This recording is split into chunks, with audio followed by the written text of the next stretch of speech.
Welcome back, everyone, to another episode of College Hockey Talk. On today's podcast, I'm joined by the captain of the Worcester State women's hockey team, Kylian Kelly. Thank you so much for coming on the podcast today, Kylian, and how's everything going? Everything's going well. How about you? I'm doing well. Obviously, like we talked before, we're in the middle of a thunderstorm right now, but I feel like things should go well with this interview, just because there hasn't been any too many thunder strikes in the last few minutes. So, Yeah, I agree with you. I haven't heard anything either. well, how has your summer been going for you so far? And I guess what have you been up to since graduating Worcester State? Yeah, so my summer's been going pretty well so far. I just got out of school, so I'm just kind of winding down with things.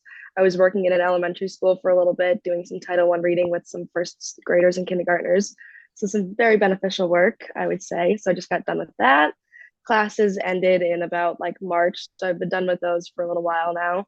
And then I've kind of just been working a little bit with my club hockey team, which is WC Swans, which is a club girls hockey program that we do summer tournaments. So that's starting to pick up. So I've been doing that a little bit. That's awesome. And I guess is that what you're planning to do next year since obviously you have no more years of eligibility in college hockey? Yeah, so I'm definitely that's my summer plan so far. And I actually just accepted a job at Amherst College as the women's ice hockey assistant coach. Oh, So nice. I'll be doing that. Congratulations. Thank you. So I'll be doing that next winter. That's awesome. Well, that's a fun or conference to play in D3. I think the last few national championships outside of last year have played in that conference. So that should be fun to be a part of. Yeah, absolutely. I'm excited to join the team. Well, let's transition now and talk about the beginning of your hockey career and sort of work all the way up to where you are today. So, doing research on yourself, it says you're from Shrewsbury, Massachusetts. So, talk about growing up there and how did you start playing hockey? Yeah, absolutely. So, grew up in Shrewsbury, Massachusetts, still live here now. Actually moved back here after my college years just to save a little bit of money. I'll probably move out towards Amherst when everything works out. But living here my whole life, I started playing hockey because I was at the rink a lot with my brother, just watching him play. He's 2 years older than me. So one day I just kind of looked at my mom and dad and said, want to get out there, try this out. And they said, all the power to you, put me on some skates and gave me a stick and been no different ever since. Who was your favorite player growing up? If I had to guess, it was probably somebody on the Bruins, but I could be wrong. So, No, you're dead on. Yeah, definitely born and raised in Massachusetts. Been a Bruins fan my whole life, so definitely a diehard Bergeron fan. Just love his work in the D zone as a defenseman myself personally, and then just somebody that I loved growing up watching was Tim Thomas as well. Just loved him in net. Just very entertaining. that's awesome. Do you think Bergeron's coming back next year, or do you think he played his final game with the Bruins? I really hope so, but I'm debating that he's probably done. So I'm sad about that. But fingers crossed that he comes back next season.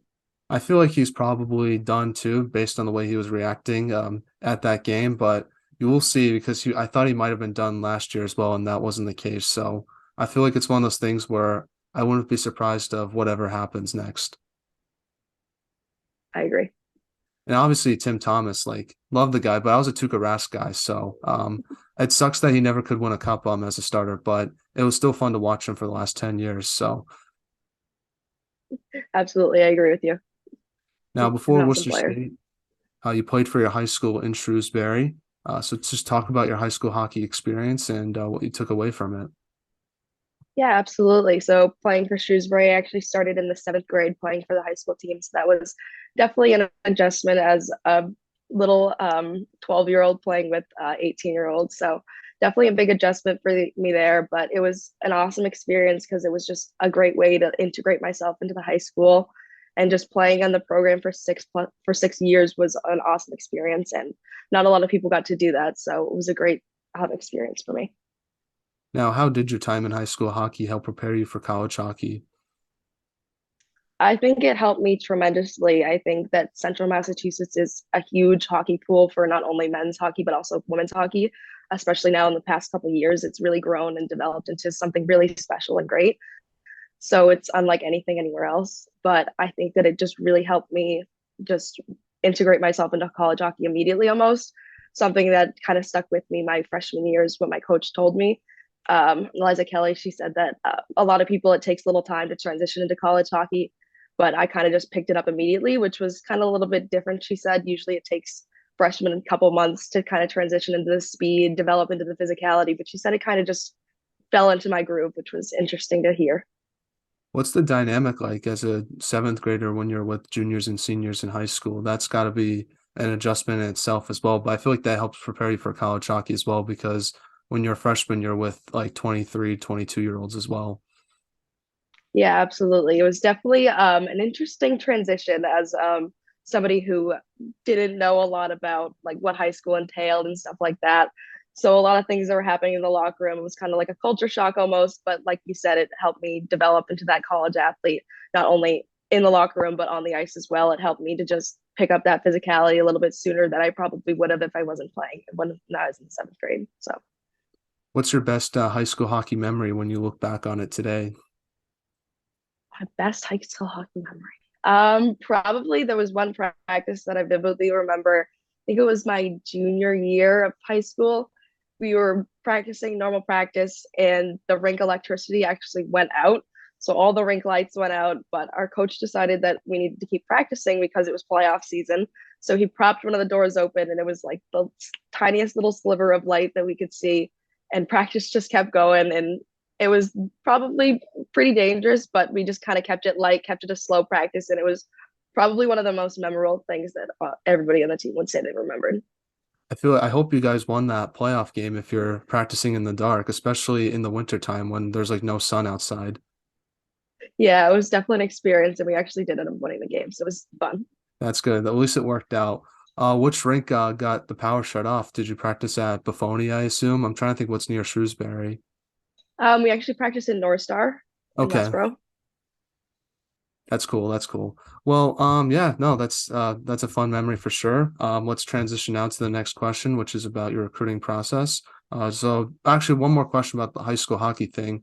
Just talk about the Massachusetts high school hockey scene and what's it like being a player in that atmosphere, especially a girls player, because at least from my perspective, I feel like I don't remember any girls hockey teams in Central Mass when I was there. And I'm just curious what it was like from your perspective, that sort of thing. I feel like it felt to me a lot of the best girls hockey was sort of in those prep schools out east of the state. Yeah, absolutely. So it's actually kind of cool because our high school, the high school that I just personally went to, Shrewsbury High School, the girls actually just won the division state championship for D1. So that's very exciting. So it's just awesome to see the girls programs really just developing from my perspective, just being out for 5 years and just watching that program grow. But otherwise, I think that Central Mass in general is kind of an interesting way because at Shrewsbury wise, we co-op with a bunch of different schools. So it's Shrewsbury, Wachusett, and Westboro, I believe now it is. I think it's only those three schools, but it was a couple others back when I was in high school, just because there aren't as many girls that play high school hockey. And they obviously, when they go to high school, they sometimes go to those prep schools, so numbers drop. But other than that, I think you're right with the prep school thing. The higher competition is definitely there, but with the last couple of years, I think it's been awesome to see like the public schools develop into something great and amazing that are now competing with these prep schools.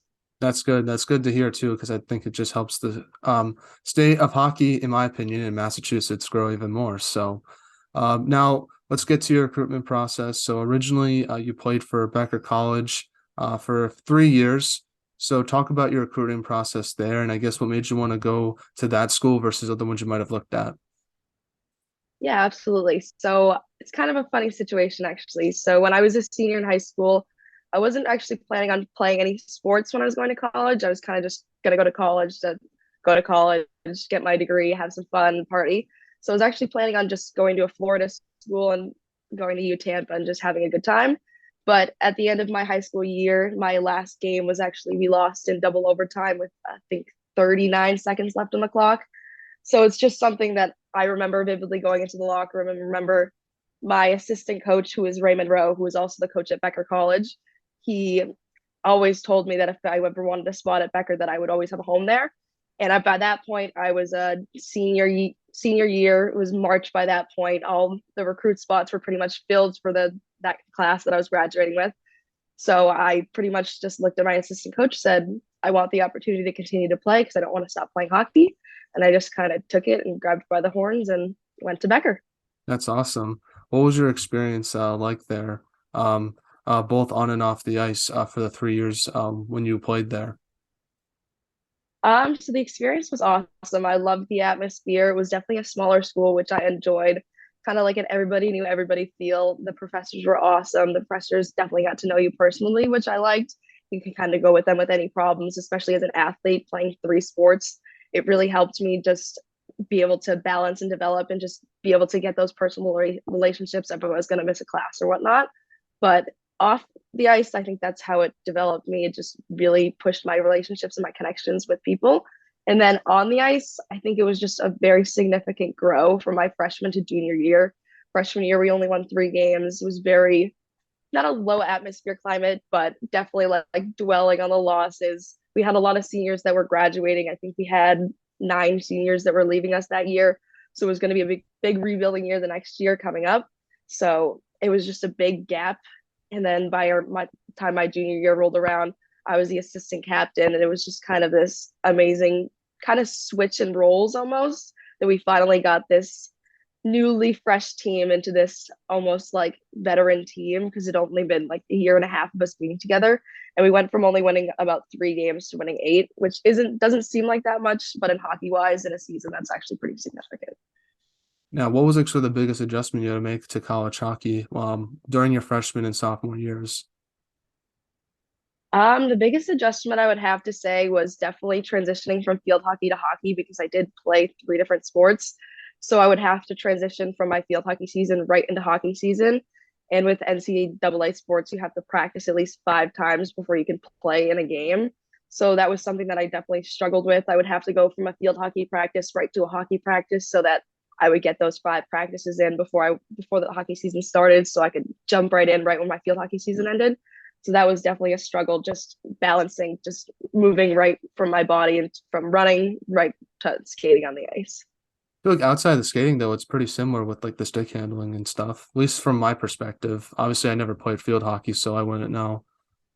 Yeah, absolutely. It's a little different because there's no lefties in field hockey. So that's definitely a different aspect, but pretty much everything else is pretty similar. Now, unfortunately, Becker College went bankrupt, and that meant the program went away. And that means you're pretty much your entire team was forced to change schools just from the reading that I did. So how did you sort of handle that challenge of sort of your school going away? And how have you sort of like how did it make you like I guess what did you guess you learn from that experience before you went to Worcester State, especially since it was during COVID and all that stuff? Yeah, absolutely. So it was definitely a big surprise to all of us. It was kind of the middle of our season. We kind of got this email that was kind of questionable about our school closing. We didn't know if it was actually going to close. So it was a lot of weary, questionable decisions. No one knew what was going to happen. So a lot of uncertainty, especially in a time of uncertainty in the world. So just adding on top of that was a lot of stress and pressure. But it was kind of a weird situation how it all unfolded and happened. So we were kind of joking around about Worcester State and about how they didn't have a women's team.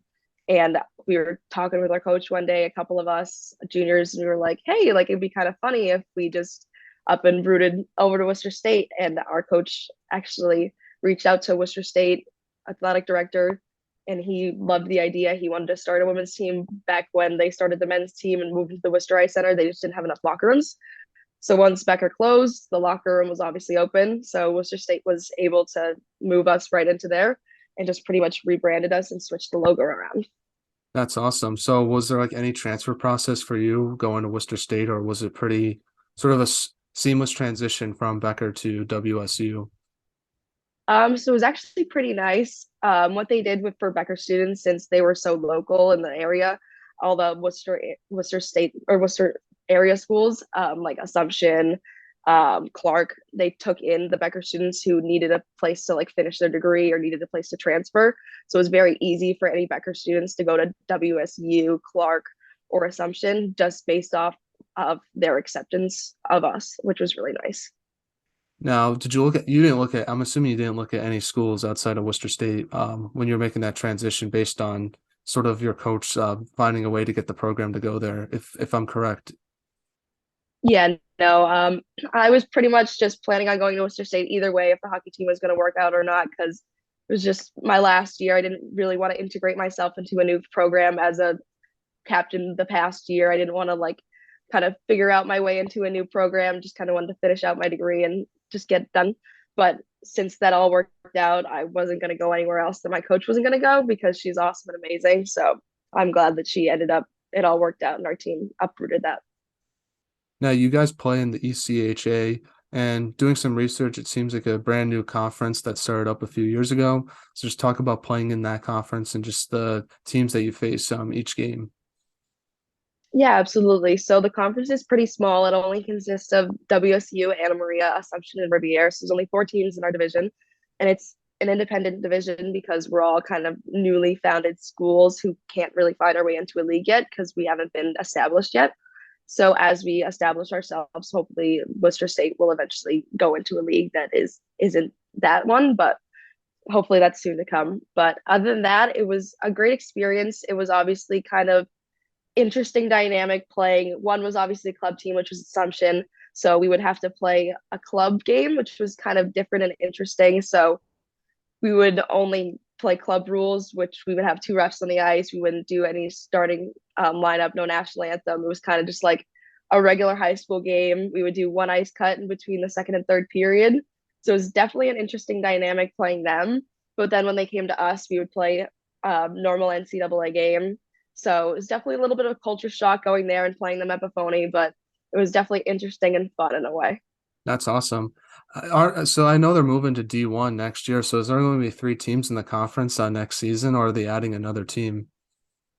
So they're actually going to split. So there'll still be an Assumption Club team, and then there'll also be a D1 Assumption team. Oh, that's cool. That's cool. That's good. And obviously, in your first year with Worcester State, you guys won the ECHA championship over Anna Maria. I want to ask you sort of what emotions were you going through after winning that championship, especially with everything that sort of happened to your team with the pandemic, with the school getting shut down. What was that championship like for your team winning that after everything you guys went through? I think it was just honestly just what we all needed pretty much after we went through all that uncertainty. We worked so hard to just really develop that team and really make sure that we all felt included in that transition over to Worcester State and that nobody felt forced to do that. We had a couple people that left, which we were absolutely fine with, and we supported them in their decisions. But we were just happy that everybody else decided to come over and just continue to build this culture that we started at Becker and just bring it right over and become Lancers. So I think that that was a really great transition for us, not only being in the same city, but also just being in the same rank, the same atmosphere, the same group. So I think that really helped our culture just build and develop into something greater than it could have been at Becker.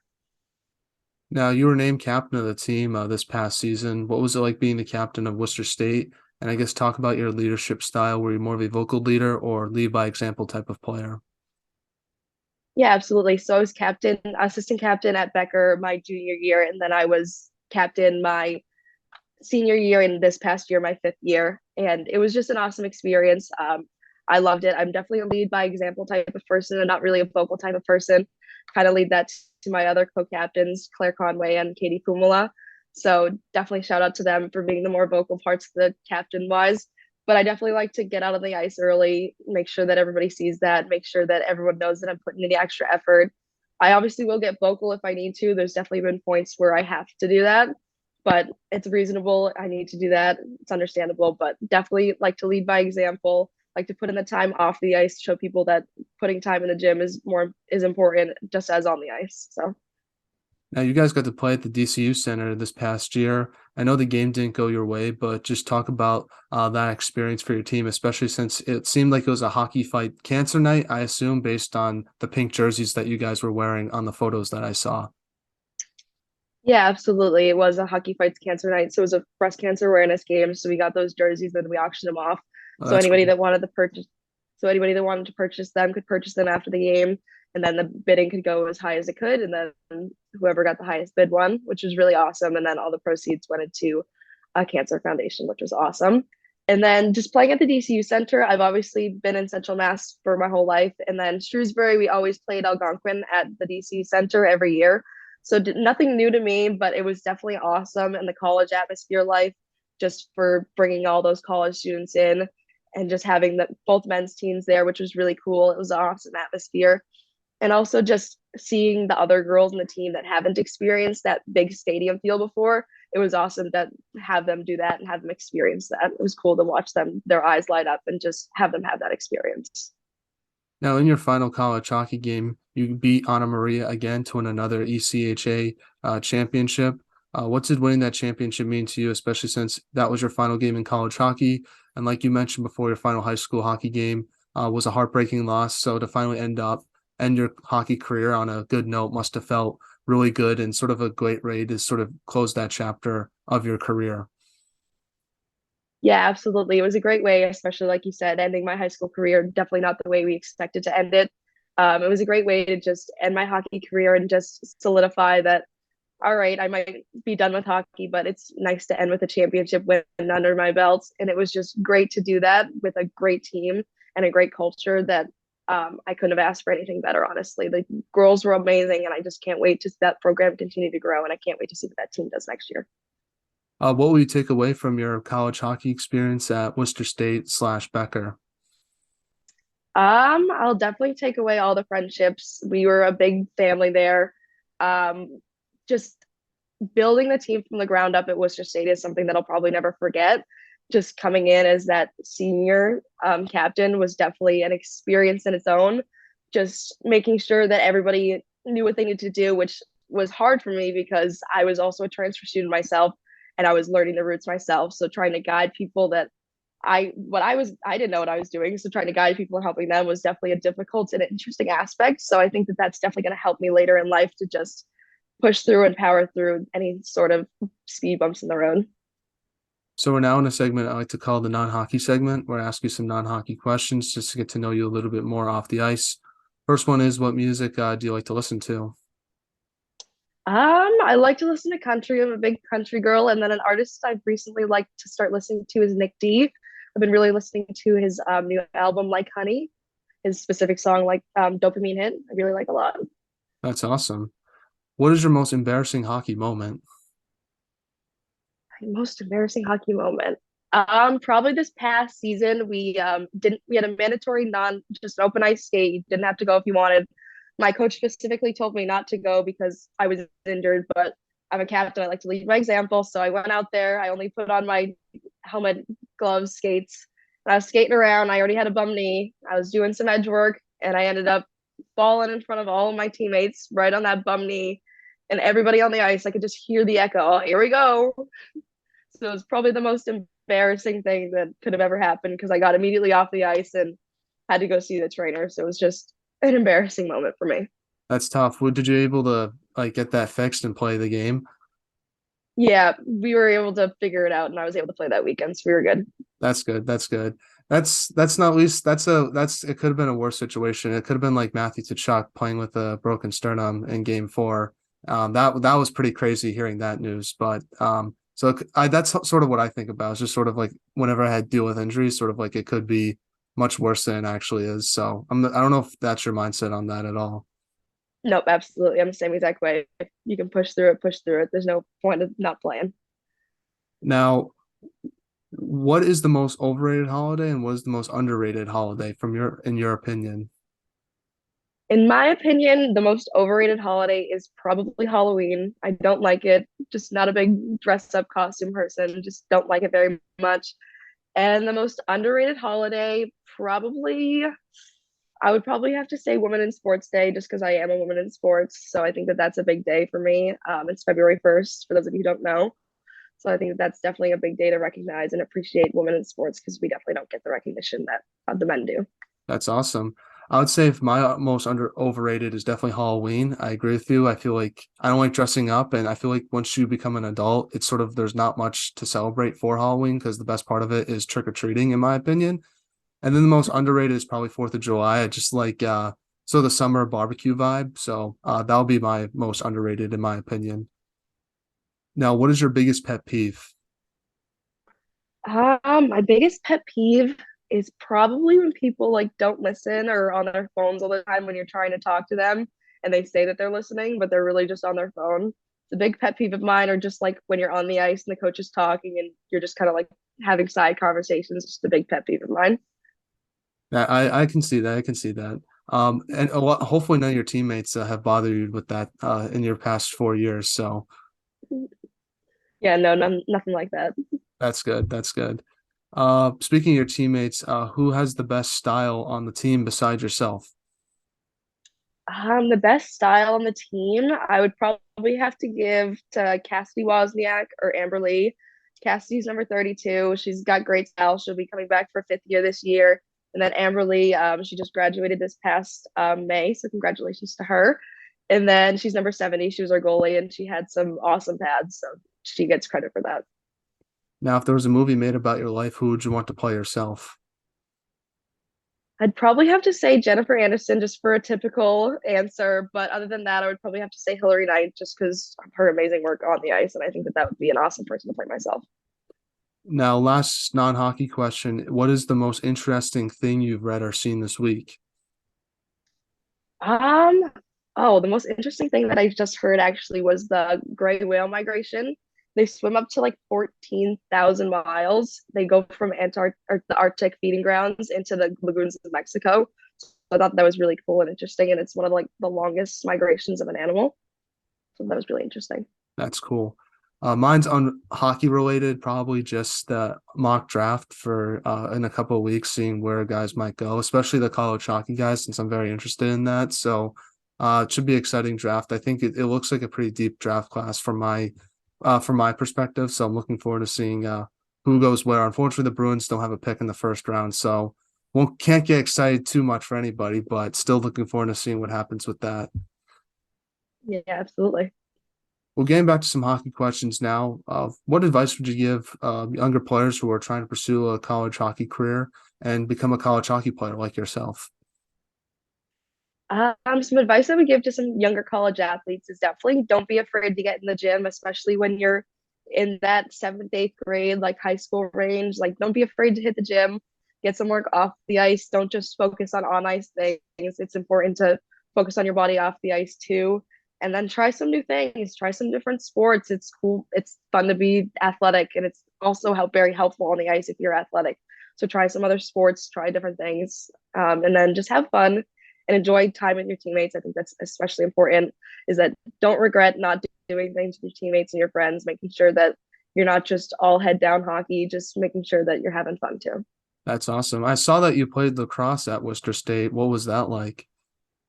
So I actually didn't end up playing lacrosse at Worcester State. I actually ended up coaching at my old high school instead. Okay. I had the opportunity to play, but I actually didn't end up playing. Did you play at Becker? It said on the website that you played, so I was just curious about that. Yeah, I was on the roster, but I actually didn't end up playing. But I did play 3 years at Becker. That's cool. That's cool. What's that? How's that sport help in hockey? I think it definitely helps you visualize just areas and lanes and layers, like just like in hockey, you form lanes and layers in lacrosse, and it also just helps passing, backdoor, and stuff like that. It's the same concept in lacrosse, so I think that definitely helps, and it also just helps, like I said, just being athletic really helps. Well, before we end this interview, do you have any shout outs you want to give to any of your former teammates with Worcester State, any current employees at Amherst, or just friends or family? And who should we have on the podcast next? Yeah, absolutely. So I'm going to give a big shout out to my Worcester State coach, Liza Kelly, and also the former Becker coach. She's awesome, amazing person, amazing human being.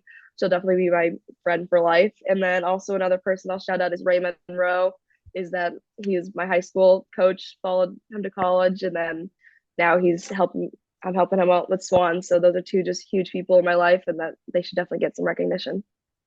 Well, thank you so much for coming on the podcast, Kylian. I really appreciate your time. It means so much to myself. I wish you all the best with Amherst College next year. I know you're going to do great and take care and stay safe. And thank you so much for doing this. I appreciate it. Yeah, no problem. It was great talking to you.